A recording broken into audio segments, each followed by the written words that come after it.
අනුත්තරීය වග්ගේ සූත්‍රේ නම කාම භය සූත්‍රය. මට නිපාතේ හරියට මතක නැහැ. අංගුත්තර නිකායේ අනුත්තරීය වග්ගේ කාම භය කියලා සූත්‍රය මම හිතන්නේ තාක්ෂණික මාධ්‍ය දැන් ඔය අන්තර්ජාල ආදී විවිධාකාර තාක්ෂණික ඇප්ස් තියෙනවා.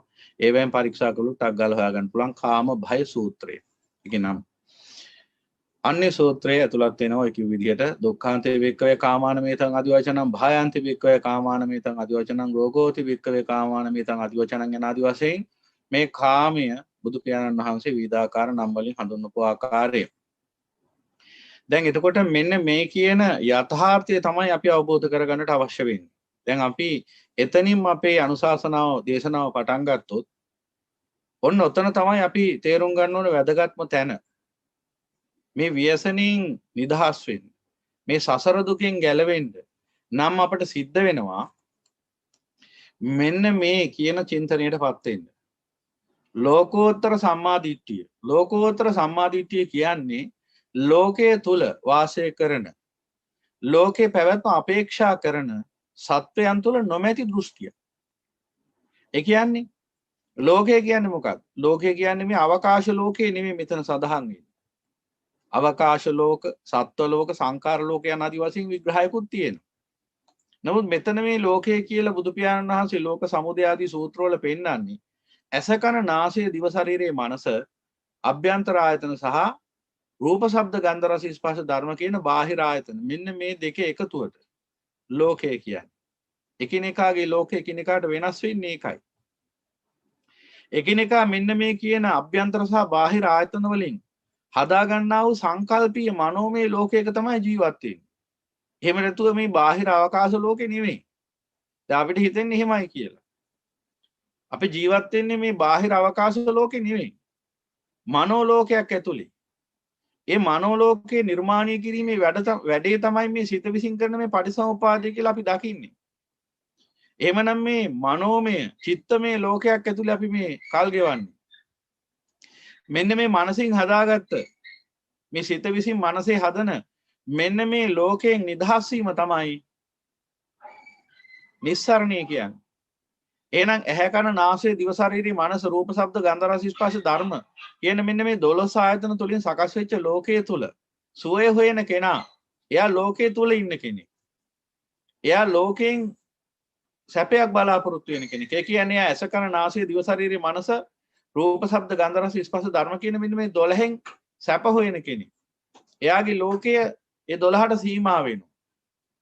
එතනින් එහා සුවයක් ඔහුට හෝ ඇයට ලබන්න බෑ. සියලු සැප ඔය කියන අභ්‍යන්තර සහ බාහිර කියන ආයතන 12ට සීමා වෙනවා. එතනින් එහා සැපයක් නෑ තවත්. එහෙනම් සියලු කාම රූප අරූප කියන සියලු සැප ඔය 12 ආයතන ඇතුලේ තමයි තියෙන්නේ. එහෙනම් ඔන්න 12 ආයතන ඇතුලේ ඔය බාහිර සහ අභ්‍යන්තර ආයතන ඇතුලේ ගොඩනැගිච්ච ලෝකයේ තුල තමයි මේ 31 තලයේ වසන සියලු ලෝසතුන් හොයන පතන සුවේ තියෙන්නේ. ඒ අසිරිමත් වූ ශාන්තිනායක සම්මා සම්බුදු පියාණන් වහන්සේ පෙන්වා දෙන්නේ ඔන්න ඔය 12 ආයතන වලින් විඳින්න බැරි දකින්න බැරි සුවයක් ගැන. ඔය 12 ආයතනයන්ගෙන්ම නික්මුණහම නිස්සරණි වුණහම ලබන සුවයක් ගැන. ඇස කන නාසය දිව ශරීරයේ මනස රූප ශබ්ද ගන්ධ රස ස්පර්ශ ධර්ම කියන මෙන්න මේ 12 ආයතන ඉක්මවලා ගියාම ඒ සියල්ල නිරුද්ධ වුණහම ඒ සියල්ල අත්හැරියාම ඒ සියල්ල අවසානයටපත් වුණාම පවතින සුවය. එහෙනම් ලෝකේ හැමතිස්සෙම ඔන්න ඔය 12 ආයතනයන්ගෙන් පණවනවා. එකිනෙකාගේ 12 ආයතන තුලින් ලබන්නා වූ ආරම්මන තුලින් සකසාගත් ලෝකයක් මනසේ තියෙනවා. සිත විසින් මේක පවත්තන් යන. අන්නේ මනෝලෝකයේ ඇතුලේ තමයි සැරිසරන්නේ. ඒ මනෝලෝකයේ ඇතුලේ තමයි ජීවත් වෙන්නේ. එහෙමනම් දැන් බුදු පියාණන් වහන්සේ පෙන්නන්නේ මොකද්ද? මෙන්න මේ ලෝකය බිඳ හරින ආකාරය. මේ ලෝකෙන් ඈතර වෙන ආකාරය. ওই ලෝකයේ දුකට නම. ওই ලෝකය පිහිටලා තියෙන්නේ කුමක් මතද? දුක්ඛෝති වික්ක ওই ලෝකේ පිහිටලා තියෙන්නේ දුක්ඛෝ ලෝකේ පතිතිතා. ওই ලෝකයේ දුක මත පිහිටලා තියෙන්නේ. දැන් ওই ලෝකයේ දුක මත පිහිටියා කිව්ව ගමන් අපි ওই පදාර්ථ ගත්තා. පදේ අර්ථ ගත්තා. එතකොට අපිට පේන්නේ මේ අවකාශ ලෝකයේ හැටියට. දුක හැටියට පේන්නේ මේ අවකාශ ලෝකේ අපිට මේ විද්‍යමාන වන්නා වූ දුක්ඛ ස්කන්ධය. එතකොට ඇත්ත නෙමෙයි පේන්නේ. එතකොට බුදු පියාණන් වහන්සේ පෙන්නුව ධර්මයේ නෙමෙයි පේන්නේ. එතකොට වෙන්නේ මේ සාමාන්‍ය ලෝකයටත් පේන දෙයක්. ප්‍රඥාවට ගෝචර දෙයක් නෙමෙයි පේන්නේ. වේදනා සංඥා චෛතසික වලට අහු වෙන යථාර්ථයක් ඒ දකින්න. ඒක නෙමෙයි බුදු පියාණන් වහන්සේ තන අදහස් කරන්නේ. ඒ ලෝකයේ කිව්වේ මෙන්න මේ ඇහැ කන නාසය දිව ශරීරයේ මනස අභ්‍යන්තර ආයතන රූප ශබ්ද ගන්ධ රස ස්පර්ශ ධර්ම බාහිර ආයතන මෙන්න මේ 12ක්. මේ 12 පවතින්නේ දුක්ඛ නම් වූ කාමයේ මතයි. දුක්ඛෝති කියන්නේ උතන කාමයට නම. දුක කියන්නේ. එහෙනම් ඒ අසිරිමත් වූ බුදු පියාණන් වහන්සේ දේශනා කරන්නේ අපිට මොකද්ද? මේ තුච්ච නින්දිත මායя නැමැති සිත මේ ලෝකේ පවත්තන් යන්නේ ඔන්න ඔය කාමයේ නැමැති දුක මත පිහිටාගෙන. එහෙනම් ඔය කාමයේ තුල පිහිටාගෙන ඉන්නකම් ඔය ලෝකේ සකස් වෙනවා. මොකද ලෝකේ පදනම තමයි කාමයේ. කාමයේ නිසායි ලෝකේ පවතින්නේ. කාමයේ මතයි ලෝකේ පවතින්නේ. ඒ කිව්වේ අර 12 ආයතන පවතින්නේ මෙන්න මේ කාමයේ මුල් කරගෙන. කාමයේ පදනම් කරගෙන. ඒකයි කිව්වේ දුක්ඛ ලෝකේ පතිට්ඨිතා කියලා. එතකොට එහෙනම් මෙයින් නිස්සරණය වෙන්නේ කොහොමද? එහෙනම් මෙන්න මේ දුක නැමැති කාමයෙන් වෙන් වෙන්න ඕන. නෙක්ඛම්මයටපත් වෙන්න ඕන. එහෙනම් ওই නෙක්ඛම්මයටපත් වෙන එක තමයි බුදු පියාණන් වහන්සේ මේ දේශනා කරන නිර්වාණ මාර්ගය. එහෙනම් ඒ නෙක්ඛම්මයටපත් වෙන්න නම් එහෙනම් ඒ දුක අවසන් කරන්න නම් ඒ කියන්නේ කාමයේ අවසන් කරන්න නම් මොකද වෙන්න ඕන? අපේ චින්තනය පටිසෝත වෙන්න ඕන. ඒ කියන්නේ අනිත් පැත්තට හැරෙන්න ඕන. යථාර්ථයේ බණ අහලා අවබෝධ කරගෙන උතුම් වූ චතුරාර්ය සත්‍ය ධර්මය අවබෝධ කරගත්තාම ඒ පුද්ගලයාට ආරි ශ්‍රාවකයට පුළුවන්කම ලැබෙනවා අනිත් පැත්තට හිතන්න. ඒක අර උපමාවෙන් පෙන්වන්නේ ගඟ ඉහළට යෑම, උඩුගම් බලා යෑම කියලා.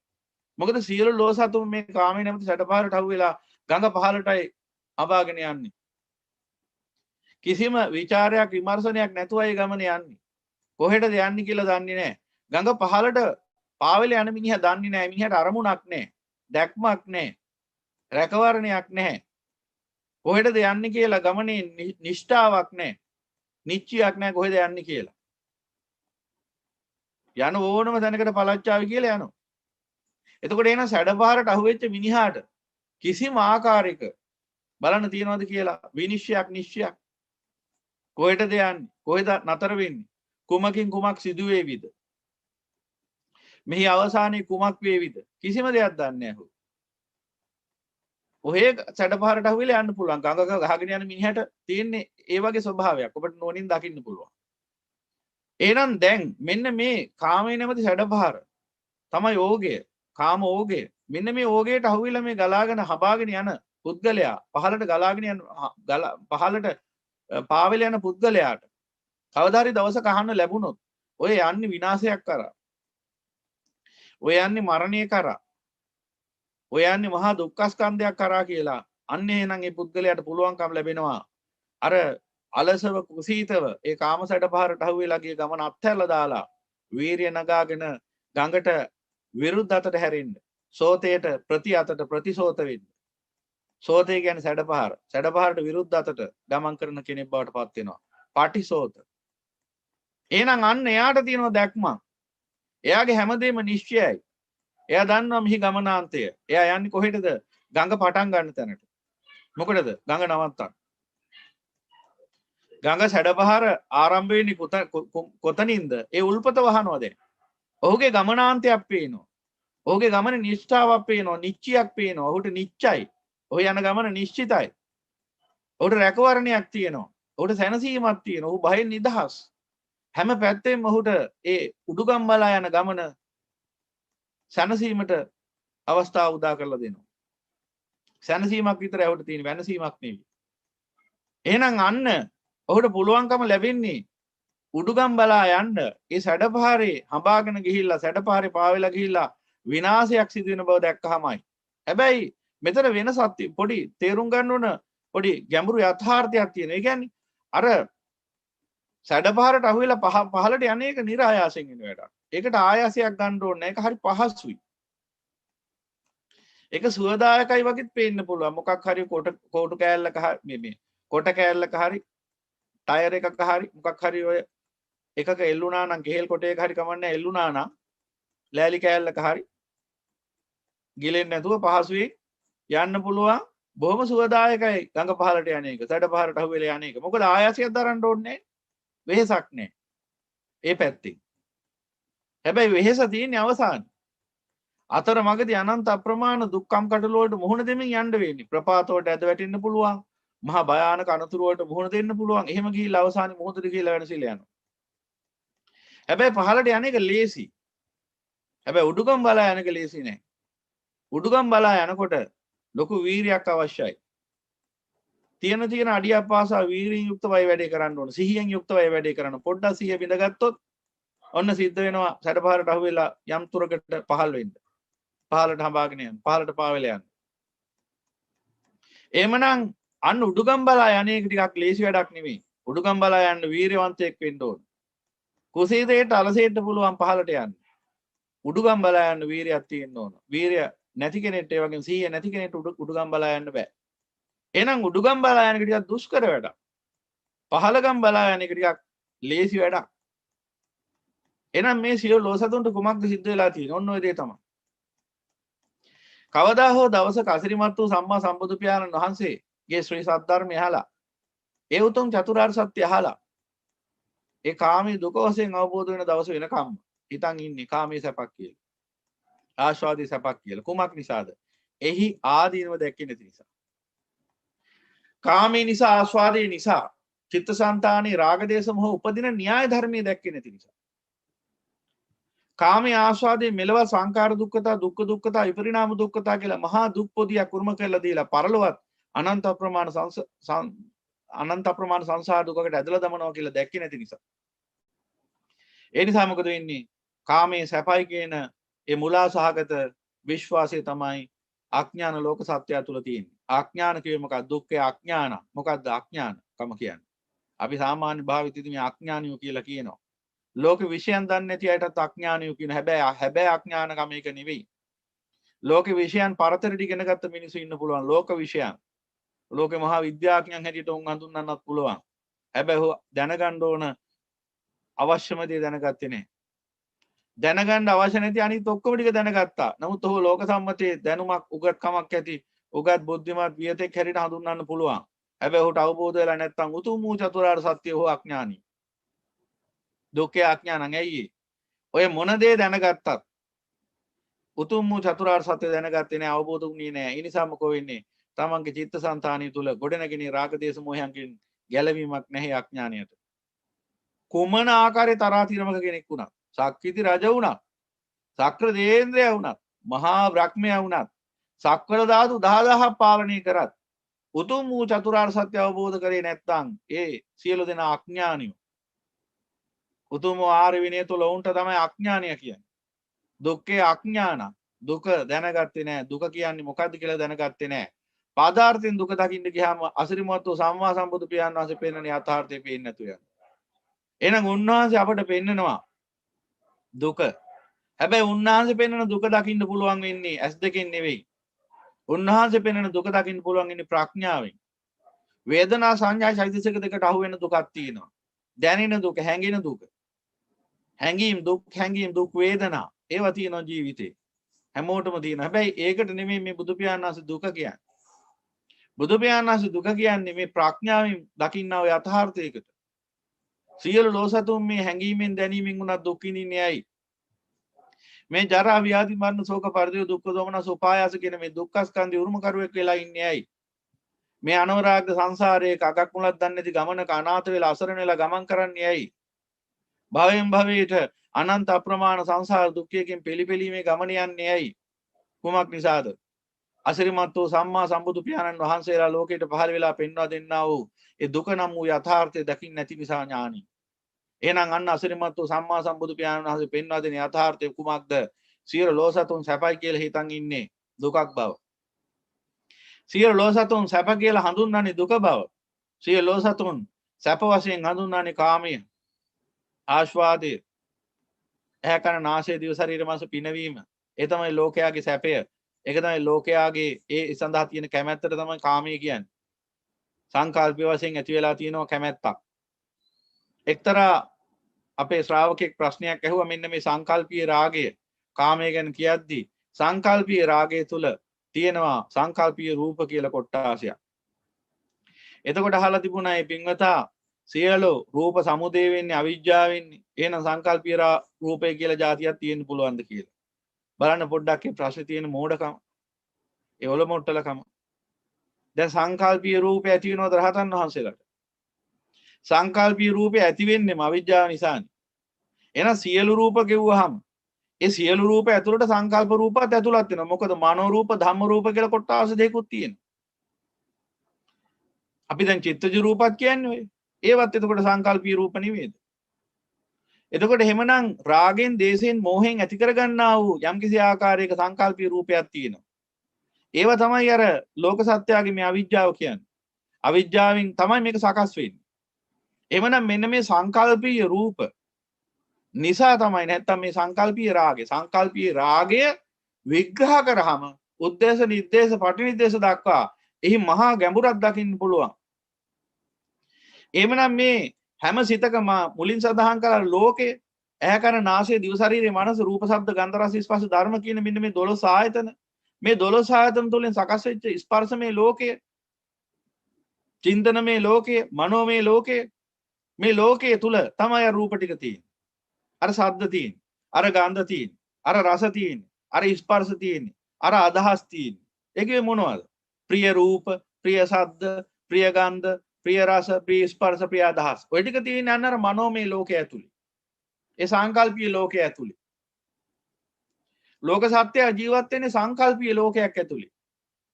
අපිට මේ පේන්නේ ඉන්නේ කවරෙක්ද? සංකල්පීය සත්‍යයක්. තුච්ච නින්දිත සිත විසින් සකස් කරපු සංයෝජනීය සත්‍යයක්. එයා සත්‍ය වශයෙන් මේ අවකාශ ලෝකේ ජීවත් වෙන කෙනෙක් නෙවෙයි. එයා සිත ඇතුලේ ජීවත් වෙන්නේ. ඒ නිසා තමයි නිවන් දකින්න පුළුවන් වෙන්නේ. පරිනිර්වාණයටපත් වෙන්න පුළුවන් වෙන්නේ. ඒ නිසා තමයි පරිනිර්වාණය බුදු පියාණන් වහන්සේ පනවන්නේ. කුමක් නිසාද? සත්‍ය වශයෙන් එහි පවතින යම් ආත්මයක් තිබුණා නම් එහෙනම් ඒ ආත්මයෙන් නිදහස් වෙන්න හම්බ වෙන්නේ නැහැ.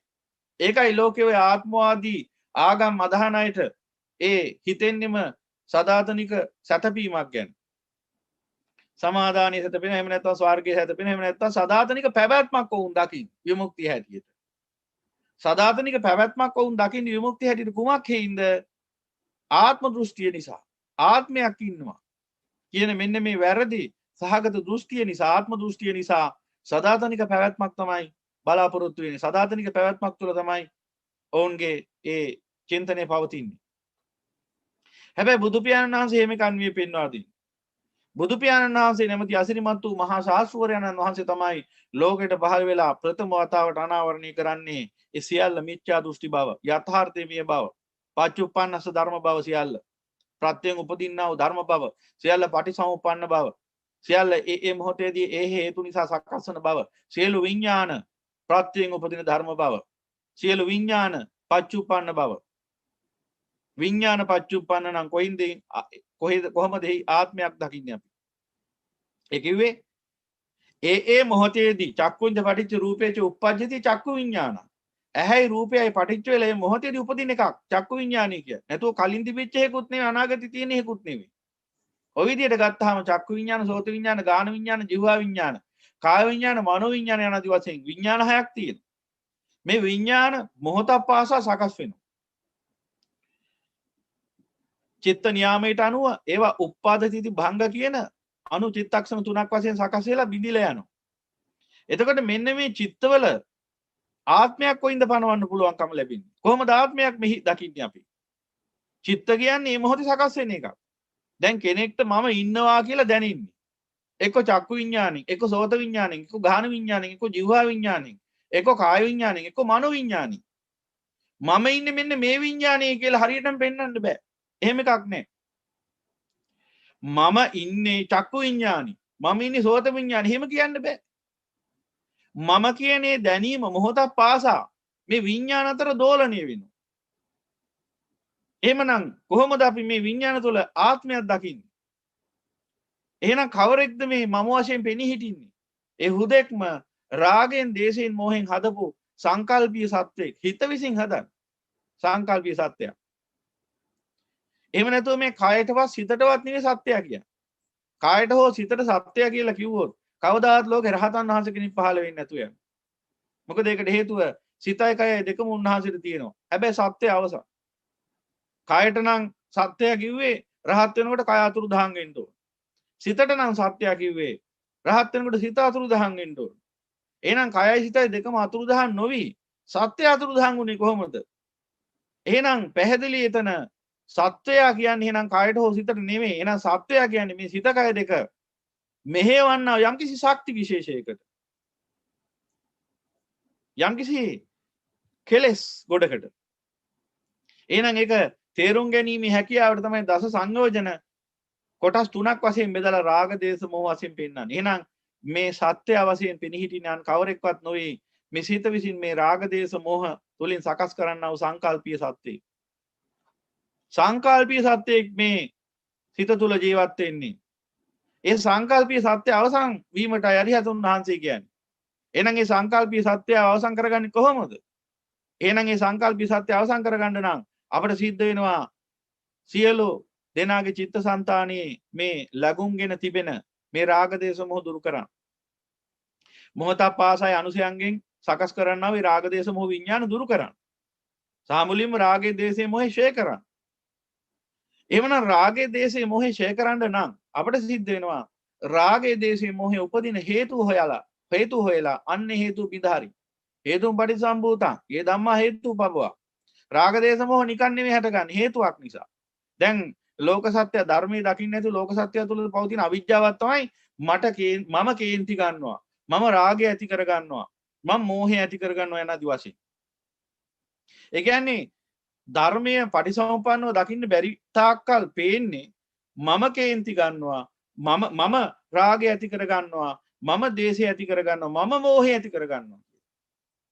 ඒ රාග දේශ මොහ මමත්වයෙන් අරගෙන තියෙන්නේ.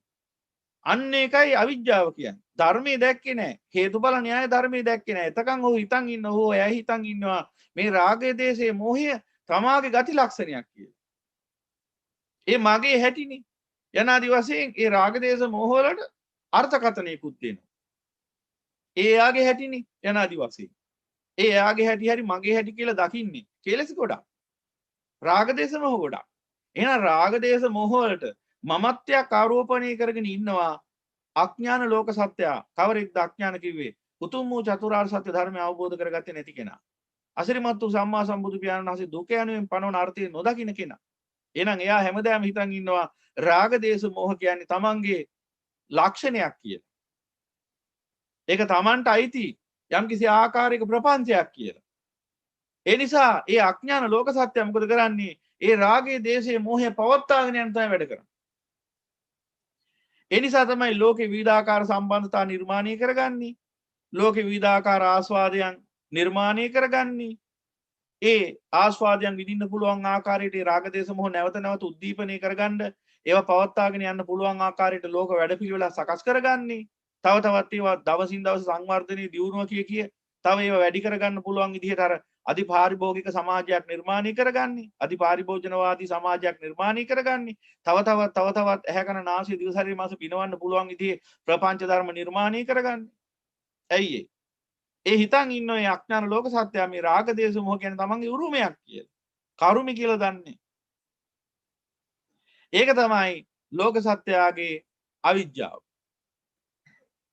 එහෙනම් කවදා හෝ දවසක අසිරිමත් වූ සම්මා සම්බුදු පියාණන් වහන්සේ මේ දුක යනුවෙන් පනවන අර්ථය දැක්කට දකින්න දවස වෙනකම් ප්‍රඥාවෙන් ස්පර්ශ කරන දවස වෙනකම් ඒ සියලු ලෝසතුන් හිතාගෙන ඉන්නේ රාගයේ දේශයේ මොහේ කියන්නේ තමන්ගේ උරුමයක්.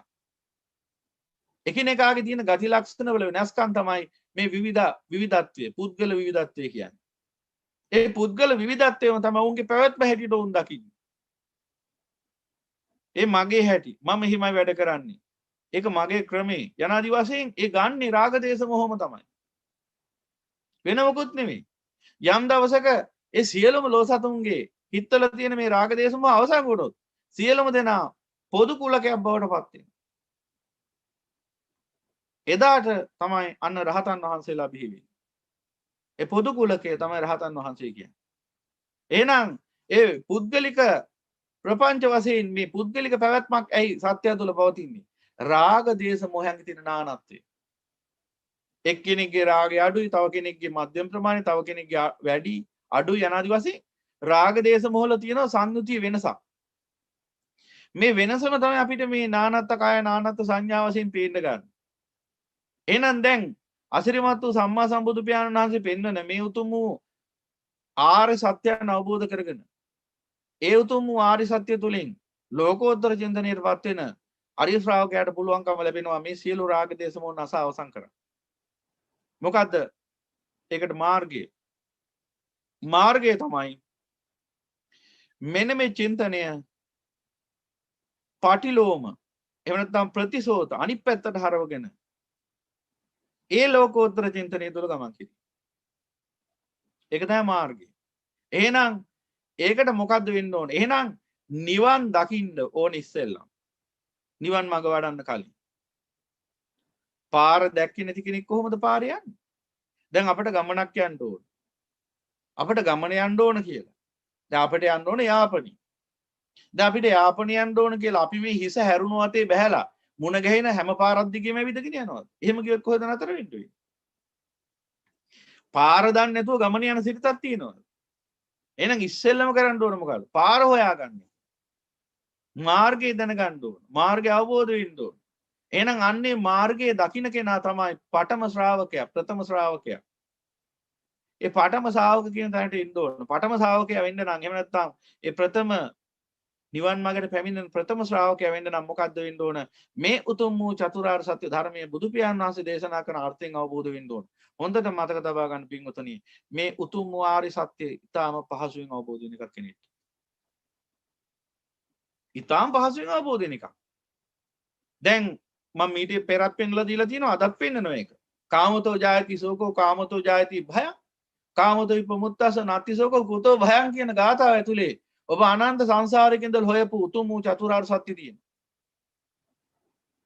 අනන්ත කාලෙක ඉඳලා සත්වයක් විදිහට මේ සසරේ අප්‍රමාණ සංසාර දුක් විඳගෙන අසාර භව ගත කරමින් ආපු ගමනි විමුක්තිය සොයමින් ආවේ.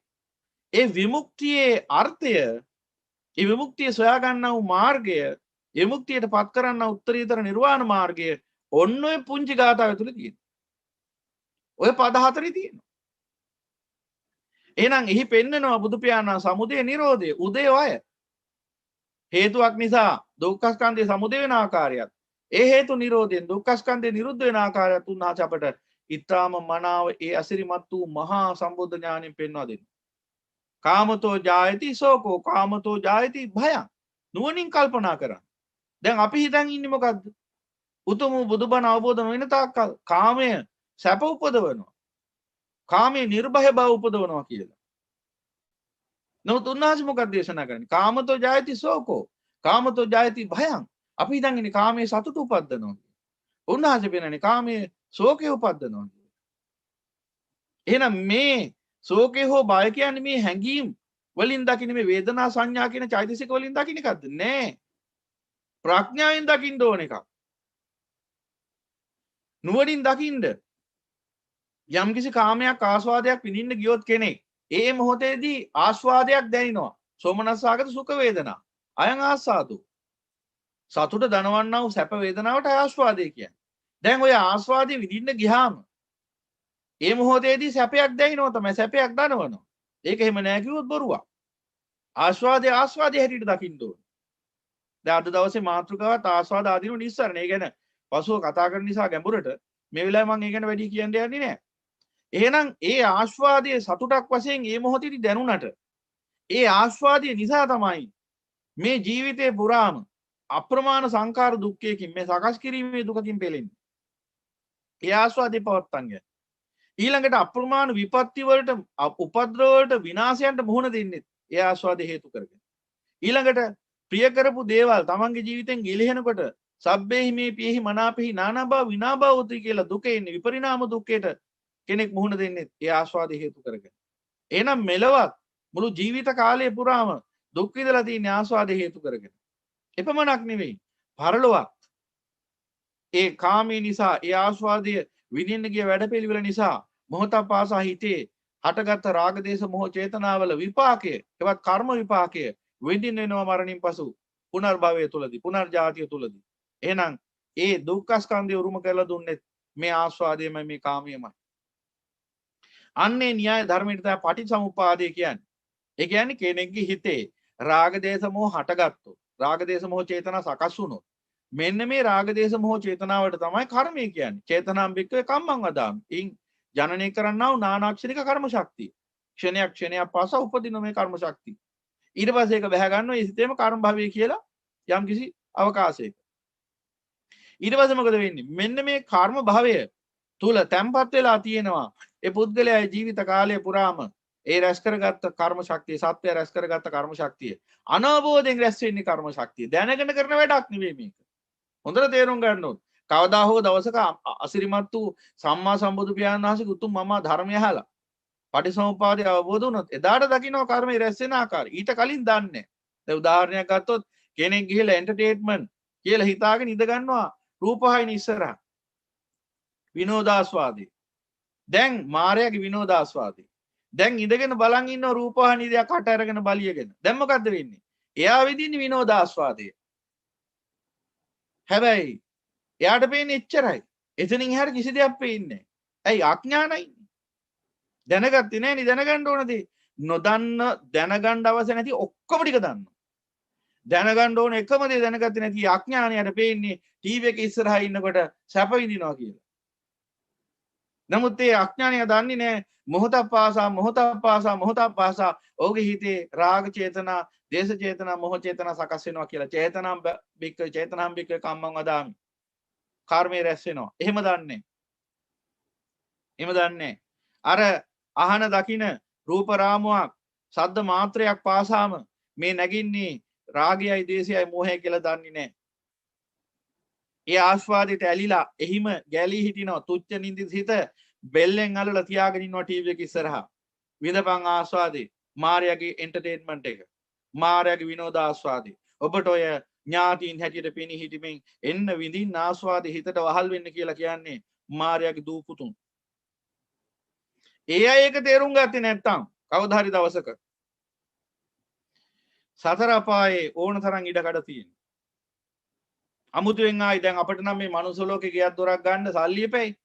අර අතෙන්ට නම් ඒව ඕනේ නැහැ ඉතින්. මොකුත් ඕනේ නැහැ. බැංකු ලෝන් ඕනේ නැහැ. මොකුත් ඕනේ නැහැ. ඔබට ඕනෑ තරම් අවකාශයක් දී සතර අපායේ. එතකොට එහෙනම් ඒ අඥාන කම නිසාම අපිට හිතෙන්නේ මොකද්ද?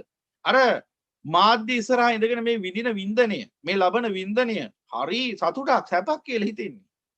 නමුත් පින්වතුනි මොහොතක් පාසා අඥානයගේ හිතේ ගොඩනැගෙන රාග දේශ මොහ චේතනා හේවත් ඒ කර්ම ශක්තිය බැහැගෙන තියෙන කර්ම භවයේ ඔහොම ඉන්නකොට කොයි වෙලාවක හරි පණ යනවා.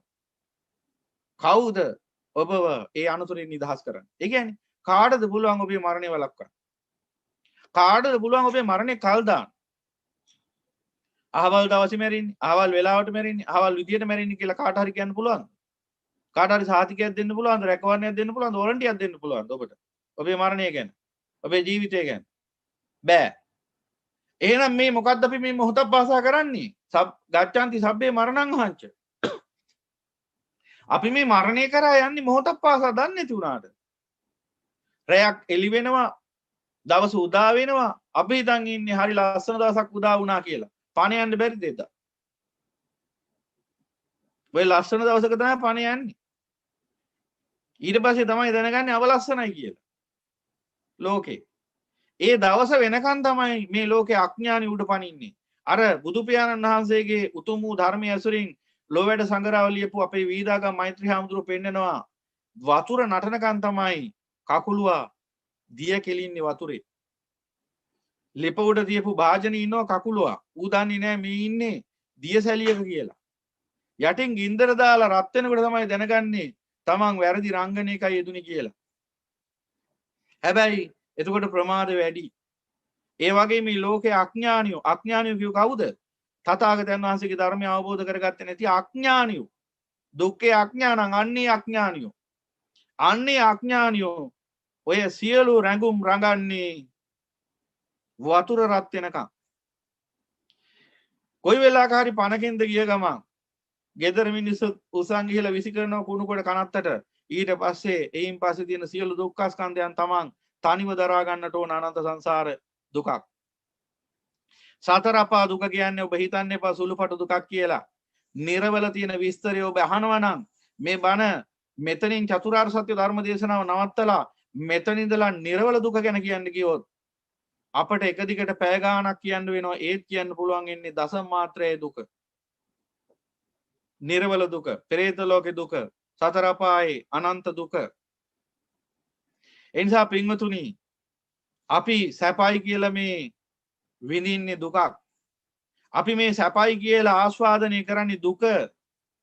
අර බේබද්ද සැපයි කියලා කසිපු බීලා සැපේටපත් වුණා කියලා හිතාගෙන සතුටු වෙන්නේ දුක ගැන. ඔහු සැපයි කියලා ජීවිතේට ලං කරගත්ත දේම තමයි ඔහුට දුක පිණිස පවතින්නේ. ඒ වගේම සියලු ලෝසතුන් සැපයි කියලා ලං කරගත්ත කාමීයමයි සියලු සතුන්ගේ දුක පිණිස පවතින්නේ කියන අර්ථාර්ථය ඇසුරිමත් වූ සම්මා සම්බුදු පියාණන් වහන්සේ අපට පෙන්වා දෙන්නේ. ඒ අර්ථයෙන් තමයි දුක්ඛන්ති බික්කවේ කාමාන මේතං අදිවචනං කියන්නේ. මහාන දුක කියන්නේ මේ කාමයට නම. එහෙනම් මෙන්න මේ අර්ථාර්ථය අවබෝධ කරගන්න ඕන. ඇයි ඒ අවබෝධය යථාර්ථ කරගන්නේ? ඒ අවබෝධයට පත් වෙන්නේ ඇයි? ඒ කාමයේ දුකයි කියන යථාර්ථය අවබෝධ කරගatiya යුත්තේ කුමක් උදෙසාද? අන්න ඒක තමයි හොඳින්ම දැනගන්න ඕන. ඒ අවබෝධ කරගත්තොත් විතරයි කෙනෙක්ට පුළුවන්කම ලැබෙන්නේ මෙන්න මේ කාමයේ දෙසට හඹාගෙන යන මෙන්න මේ තුච්ච නින්දිත ලෝක චින්තනය හා ලෞකික චින්තනය උත්තරීතර ලෝකෝත්තර චින්තනය බවට පරිවර්තනය කරගන්න. කාමය දෙසටම ඇදී යන යත්ත කාම නිපාතිනෝ කාමයේ දෙසටම පතිත වෙන මේ තුච්ච සිත කාමයෙන් මුදවාගෙන නෙක්ඛම්මය කර ඔසවා තබන්න පුළුවන්කම ලැබෙන්නේ අසිරිමත් වූ බුදු පියාණන් වහන්සේ ලෝකෝත්තර අර්ථයෙන් පෙන්වා දෙන්නා වූ ප්‍රඥාවෙන් දැකිය යුතු දුක දැක්ක දවසට. ඒ තමයි කාමය. කාමය තමයි දුක. එහෙනම් දුක්ඛ ආර්ය සත්‍ය අනෝ ආර්යයන් පමණක්. ඒ කියන්නේ සුතවත් ආර්ය ශ්‍රාවකයා කියන්නේ බණ අහපු බුද්ධ ශ්‍රාවකයා පමණක් සත්‍ය දුක වශයෙන් දකින්නා වූ සත්‍ය. ඒ සත්‍ය අන්‍ය ලෝකයාට අනාර්ය පුද්ගලයාට ඒ කියන්නේ බණ අහපු නැති අසුතවත් අන්ධබාල පෘථග්ජනයාට අඥානයට පේන්නේ සැප හැටියට. ඒකයි මෙතන තියෙන වෙනස. අන්නර කාමයේ සැපයි කියන එකටයි කියන්නේ ලෝක චින්තනය ලෞකික චින්තනය කියලා. එහෙනම් කාමයේ සැපයි කියන මේ උතුම් වූ චින්තනයට තමයි කියන්නේ ලෝකෝත්තර චින්තනය. ඒ උතුම් වූ ලෝකෝත්තර චින්තනයටපත් වුණොත් තමයි කෙනෙක් නිවනටපත් වෙන්නේ. කොහොමද? කාමයේ දුකයි කියලා නුවණින් දකින්න ගත්ත ගමන් අවිජ්ජාව දුරු වෙනවා. මෙතෙක් සංසාරේ තිබුණු අන්ධකාර මානසිකත්වයේ පහවෙල යන ඔහුගේ සිතින් ඒ හිත ප්‍රභාස්වර වෙන්න පටන් ගන්නවා. අන්න හිත ආලෝකයටපත් වෙන්න පටන් ගන්නවා. දැන් මොකද වෙන්නේ? ඒ අවිජ්ජා අන්ධකාරයෙන් දුරු නිදහස් වෙලා ප්‍රඥාවේ ආලෝකය පහළ වෙන හිතේ. එදාට මොකද වෙන්නේ? මේ විශ්වයේම තියෙන යථාර්ථය විනිවිද පේන්න පටන් ගන්නවා.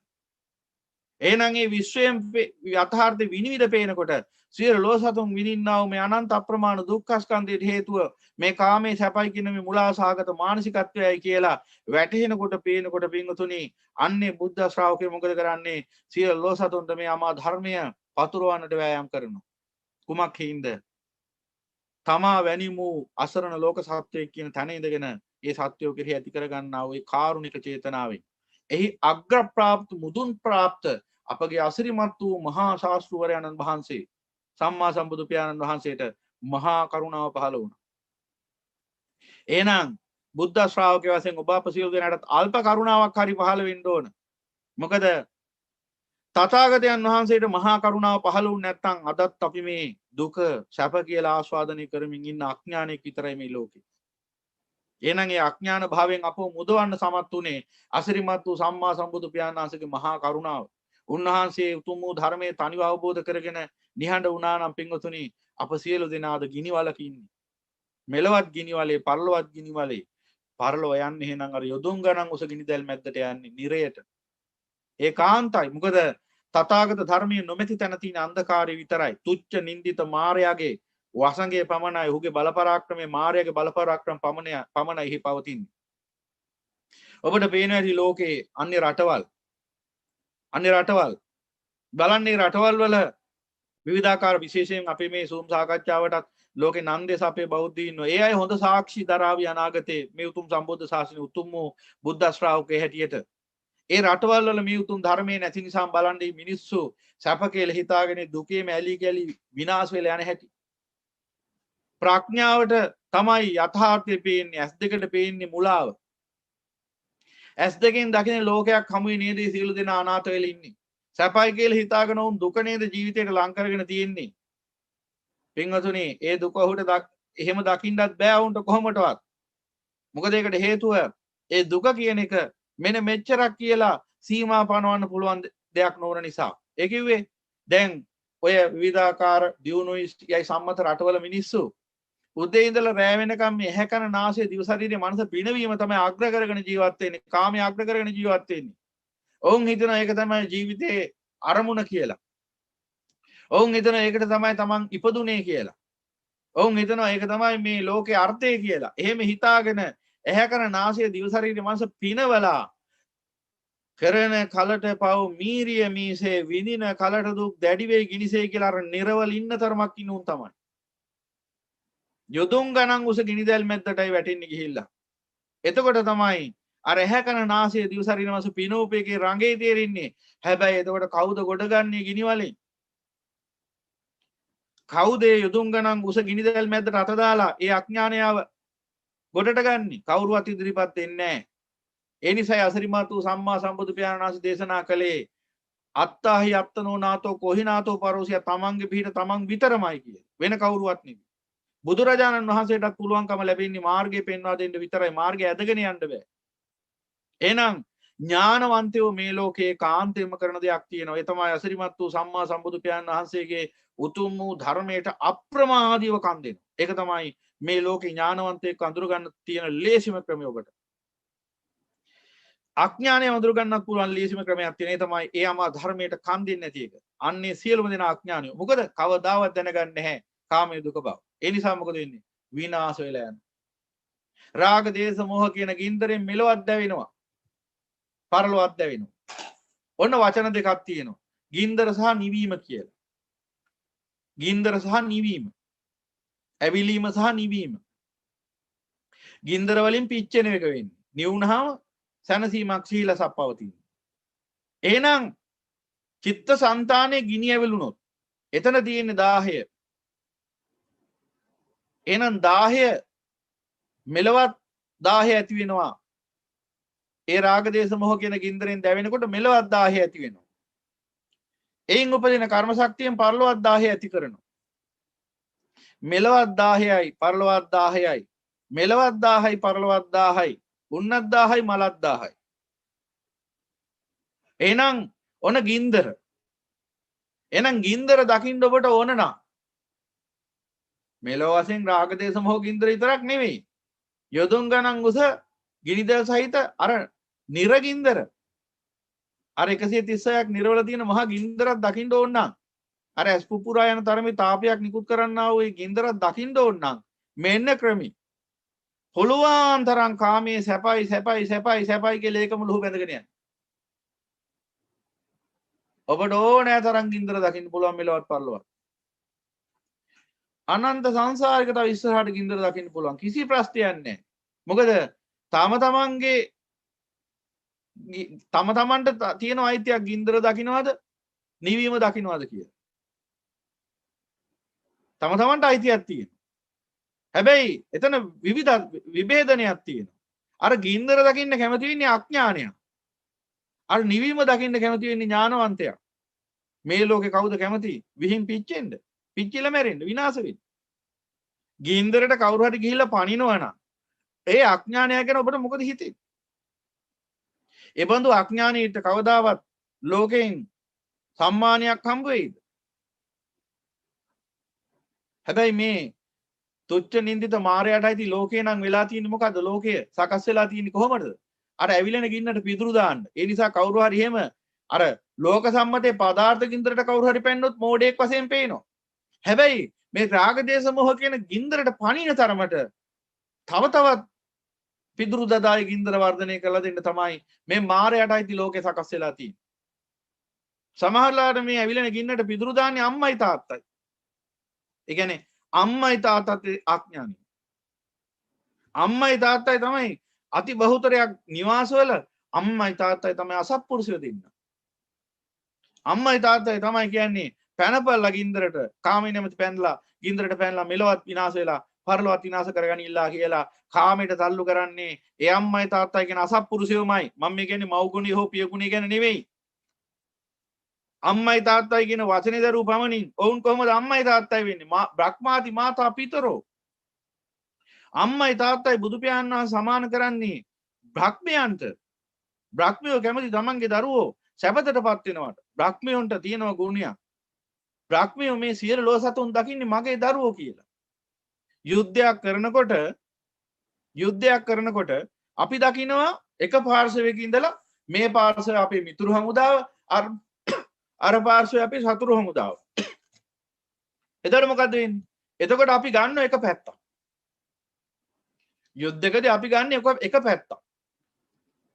එක පැත්තක් මිතුරු අනිත් පැත්ත සතුරු. අනිවාර්යෙන් ඒක නෙවෙයි. මධ්‍යස්ථව මේ දිහා බලන්න පුළුවන් කමක් නැහැනේ කවදාවත් ලෝකයට. යුද්ධයක් දිහා. අනිවාර්යෙන් අන්තගාමී නගතිගාමී එක පැත්තක් තමයි ගන්න. දැන් අම්මා කෙනෙක් ඉන්නවා දරුවෝ දෙන්නේ. එක දරුවෙක් හොඳයි අනිත් දරුවා නරකයි කියලා කියමුකෝ සම්මුතික වශයෙන්. මුන් දෙන්න ගහ ගන්න.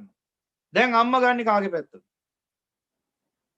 අම්මා කාගේවත් පැත්තක් ගන්නෑ. අම්මා මැදට පැනලා කියයි ඕන්නම් උඹලා දෙන්න ගහ ගන්න එපා ඕන්නම් මාව මරලා දාපන් කියලා. ඒ කියන්නේ අම්මා කැමති නැහැ දෙදෙනාගෙන් එකෙක්වත් පෙරදිනවට.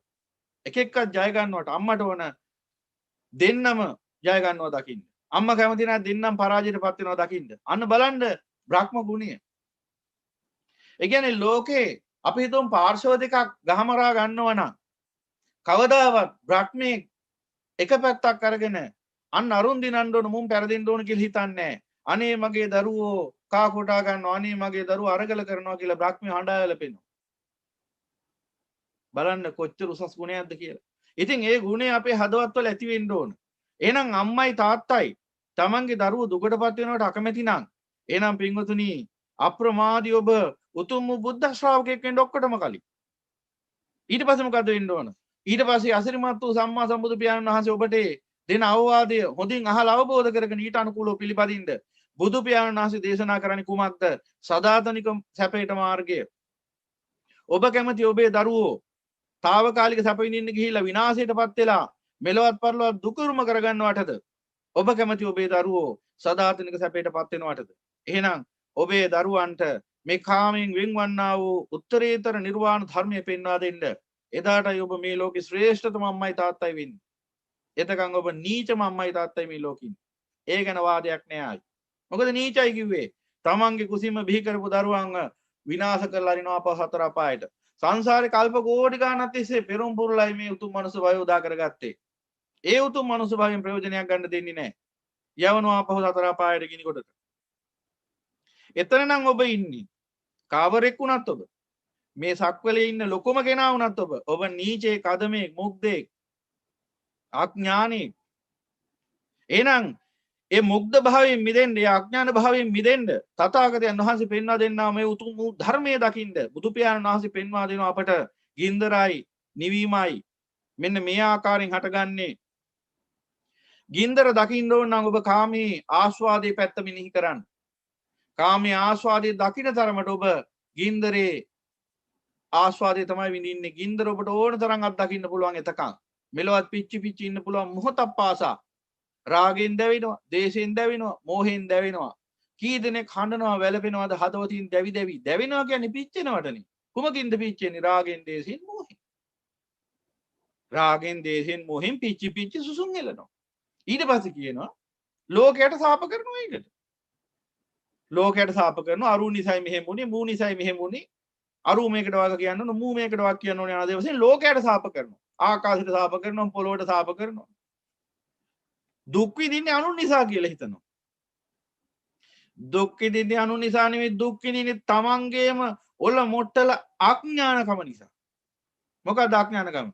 කාමයේ සැපයි කියලා හිතන් ඉන්න අන්නේ අවිජ්ජාව නිසායි දුක් විඳින්නේ. තවත් දෙයක් පැහැදිලි කරන්න ඕන. ගොඩ දිනෙක කියන මේ කර්මයෙන් තමයි දුකේ ඉන්නේ කියලා. කොහෙද කර්මයෙන් දුකේ? බුදු පියාණන් වහන්සේ එහෙම තමයි දේශනා කරලා තියෙනවා. බුදු පියාණන් වහන්සේ කවද්ද එහෙම එකක් දේශනා කළේ? බුදු පියාණන් වහන්සේ පෙන්වන්නේ මොකද්ද? කර්මය කරවන්නිකුත් නැහැ, විඳින්නිකුත් නැහැ කියලා. ගැඹුරු අර්ථයෙන්, පරමාර්ථ අර්ථයෙන් ඉදිරියට පටිච්චසමුප්පාද ගැන විග්‍රහ කරද්දී ඒ දහම් කාරණා ඔබට පෙන්වලා දෙනවා. මොකද කර්මයේ සමුදය වෙන්නේ කොතනින්ද? අවිජ්ජා පත්‍ය සංඛාර. රාග දේශ මොහ චේතනා තමයි කර්ම කියන්නේ. එහෙනම් මේ රාග දේශ මොහ චේතනාවට තමයි කර්ම කියන්නේ. එහෙනම් ඒ චේතනා, ඒ රාග දේශ මොහ චේතනාවත් කර්ම සමුදය උනේ. දෙවියන් වහන්සේ විසින් කරපු වැඩකින්. එහෙම නැත්නම් මහා බ්‍රහ්මයා නැත්නම් එහෙම මෞංකාරී කරපු වැඩකින්. එහෙම නැත්නම් අහේතුකව. එහෙම නැත්නම් තමන් විසින් කරගත්ත දෙයක්. එහෙම නැත්නම් අනුන් විසින් කරපු දෙයක්. ඔය එකක්වත් නිසා නෙවෙයි. එහෙනම් ඒ චිත්තසංතානයේ පවතිනා වූ මුලා සහගත මානසිකත්වය නිසා. එහෙනම් ඔබට සැප විඳින්න ඕන නම් මොකද කරන්න ඕන? තමන්ගේ චිත්තසංතානෙත් මෙන්න මේ මුලා සහගත මානසිකත්වය පවතිනවාද? වහාම මේක බැහැර කරන්න. දුරු කරන්න. ඒකාන්තයෙන්ම සැපයටපත් වෙනවා. අයි සැක නැහැ. මොකද මේ ධර්මය අපේ නුවේ තථාගතයන් වහන්සේගේ භික්ෂුන් හැටියට අපි උන්වහන්සේගේ ධර්මය ප්‍රත්‍යක්ෂයෙන් දැකලා ඔබට කියනවා. එහෙනම් ඔබටත් මේ ධර්මයේ දකින්න නම් මොකද්ද වෙන්න ඕන? සම්දිට්ඨිකව තමා තුළින් ධර්මයේ දකින්න. තමා තුළින් ධර්මයේ දකින්න. මේ ධර්මයේ තුලින් ලැබෙන සැපය කල්යවල ලැබෙන එකක් නෙමෙයි. මේ මොහොතේම තියෙන සැපේ. දැන් බලන්න ඔබ මේ උතුම් ධර්මයේ මේ මොහොතේ අහගෙන ඉන්නවා නම් සාවධානව සෝතාවදානින් ඒකාන්තයෙන් ඔබ මේ මොහොතේ ඉන්න සැපේ තුල ඔබගේ සිතට මහා සහනියක් සුවයක් දැනෙනවා ඇති. ඇයි ඒ? මේ වෙලාවේ අවිජ්ජා නිරෝධයි. මේ වික්ෂුව කාමී ආදීන ඔබට දේශනා කරා. බුදු පියාණන් වහන්සේගේ නාමයෙන්. ඒ නිසා මොකද වෙලා තියෙන්නේ? අවිජ්ජා නිරෝධෝ සංකාර නිරෝධා කියලා චිත්තසංතානේ රාග දේශ මොහ නිවිලා. අන්න නිවීම දැක්කා. එහෙනම් ගින්දර නම් ඔබට අවශ්‍ය ඔබ කරන්න ඕන කාමී ආස්වාදයේ පැත්ත මෙනෙහි කරන එක. ඔබට නිවීම නම් අවශ්‍ය ඔබ කරන්න ඕන කාමී ආදීනෝ නෝනින් මෙනෙහි කරන එක. කාමී ආදීනෝ නිකන් නුවණින් මෙනෙහි කරන එක ඔබට හරියන්නේ නැහැ. න්‍යාය ධර්මයේ පෙන්වන්න ඕන. ඒක තමයි මේ කරන්නේ. න්‍යාය ධර්මයේ පෙන්වුවාට පස්සේ කෙනෙක්ට ප්‍රත්‍යක්ෂයක් ඉන්නේ. එහෙනම් කාමයේ දුකයි කියන්නේ මෙන්න මේ හේතුව නිසායි කියලා. කාමයේ නිසායි රාග දේශ මොහ උපදින්නේ. අන්නේ අර්ථයෙන් තමයි දුක කියන්නේ. මොකද ඒ උපදින රාග දේශ මොහ තමයි සංසාර දුක නැවත නැවත නිර්මාණය කරන්නේ සංකත වශයෙන්. සකස් කරන්නේ. සකස් කරන්නව අර්ථයෙන් තමයි රාග දේශ මොහ චේතනාවට සංඛාර කියන්නේ. එයින් සකස් කරපු ප්‍රපංච වලට තමයි සංකත කියන්නේ. එහෙනම් මේ ලෝකේ සංකත ලෝකයක් කිව්වේ ලෝක සත්‍යයේ අවිජ්ජාව නිසා සමුදය වෙච්ච සංකාර වලින් සකස් වෙච්ච ලෝකයක් නිසා සංකත ලෝකය කිව්වේ.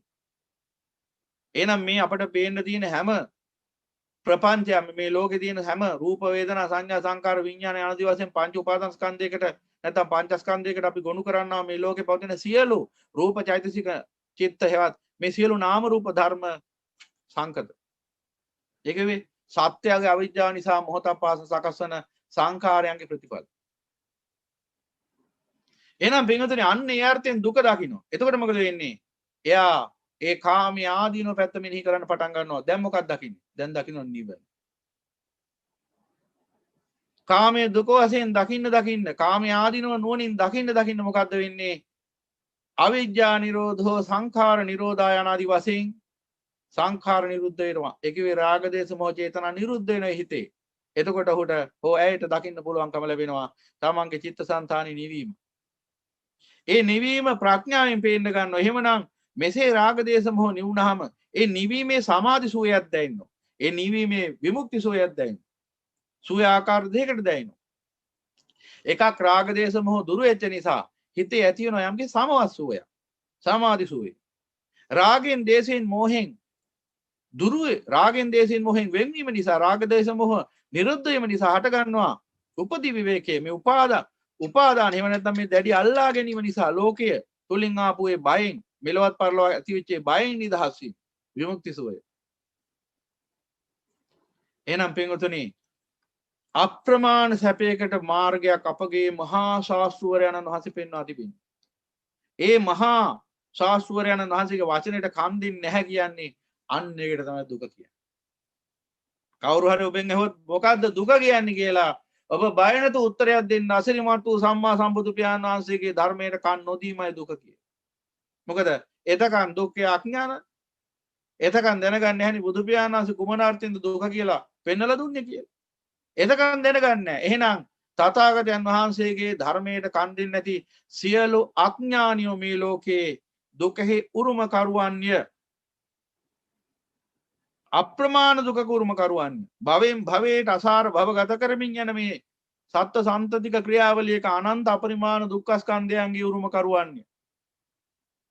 එහෙනම් ඒ අසිරිමත් වූ සම්මා සම්බුදු පියාණන් වහන්සේගේ අමා බුද්ධ භාෂිතයට අමා ධර්මයට කන් දීලා ඒ උතුම් චතුරාර්ය සත්‍ය අවබෝධ කරන් කාමී ආස්වාදයේ දුක වශයෙන් දකින්න සමත් වන්නා වූ ඒ සියලුම සත්පුරුෂයෝ ඥානවන්තයෝ අනන්ත අපරිමාණ සැපේ උරුම කරුවන්ය. ඔවුන් ස්වර්ග මෝක්ෂ සම්පත්ති උරුම කරුවන්ය. ඔවුන් සදාතනික සැපයට පත්වන්නෝය. ඔවුන් මේ විශ්වයේ භාග්‍යවන්තයෝය.